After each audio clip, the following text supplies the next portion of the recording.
Day 17, and we're talking about fatigue and low energy levels. This is so common that it's almost like a badge of honor with a lot of women, working women, moms, that they just kind of deal with it. But let's peel back the layers and figure out what is going on. What are some of the potential underlying root causes? Because it is one of the most common complaints that I get from women in perimenopause. And it can be due to nutrient deficiencies, it can be due to inflammation, to blood sugar issues, to poor sleep, to adrenals, to mitochondrial health, to metabolic shifts. There's a lot of things that we need to unpack and look at. One of the first things that I think of, though, with fatigue is what's going on at the mitochondrial level. Our mitochondria are the little energy production powerhouse in our cells that basically produce the energy and the ATP we need. They get very easily damaged or poisoned. And so let's look at the things that might do that, like blood sugar, like nutrient deficiencies, like chronic stress.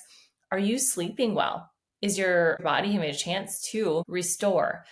Or do we need to add some supplemental support to help you sleep better while you're making some of those foundational changes? Also, what's going on with your gut? Maybe you have a great diet, but you're not digesting and absorbing the nutrients that you need to produce. For example, B vitamins are needed for mitochondrial function. And I see so many women, it helps you to make energy. So many women are deficient in B vitamins, and they should be naturally produced by healthy gut microbes. They have a big impact too on brain health and mood. If you are starting to become insulin resistant, we can test fasting insulin, and that rises long before fasting glucose does. And it's very common that women with any kind of autoimmune disease or over 40 start to become a little insulin resistant, where basically your cells your cells in your brain can't utilize the fuel as glucose. And so it's there hanging out in the bloodstream, causing inflammation, wreaking havoc, but you can't actually extract and utilize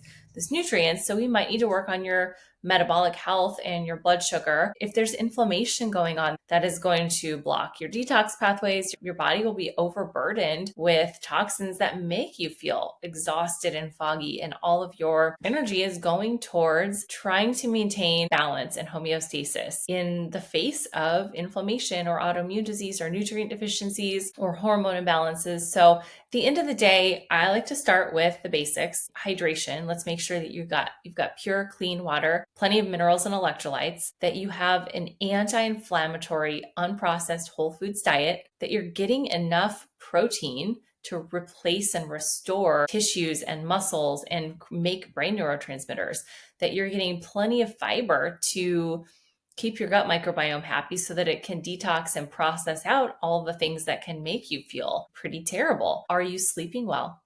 And are you sleeping through the night? And are you waking feeling rested? About 67% of women in menopause have some level of sleep apnea. So basically, their brain is not getting oxygen and nutrients, making sure that you're getting good, regular physical activity. If you're waking feeling completely exhausted, one of the first things that you can do, there's always going to be occasional nights like this, but get outside, get natural sunlight on your eyes. That will shut off the melatonin production from the night before that can make you feel sluggish and foggy. And it's going to reset a little clock in your suprachiasmatic nucleus to help you sleep well that next night.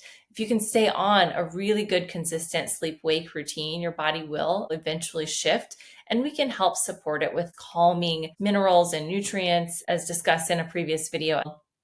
And and just getting exercise when you don't feel like it, or even as simply as walking. What that does, when you push your body a little bit, maybe short bursts of HIIT or strength training where you push a little harder, it actually makes you create new stem cells, new mitochondria. Your cells are basically like, ooh, we're going to need to up our game. And so it will actually help you to become more resilient, to become stronger. That's always a really good place to start, is just making sure you've got the foundational minerals and nutrients and proteins, making sure you're digesting and absorbing them. If you need to take it with a digestive enzyme, chew really well. And then looking into other things to make sure that your body, it's clearly sending a little white flag signal that something isn't working with your diet or your lifestyle or your environment. And so that's our opportunity to put on our detective hats and just support your body in getting what it needs to feel optimized.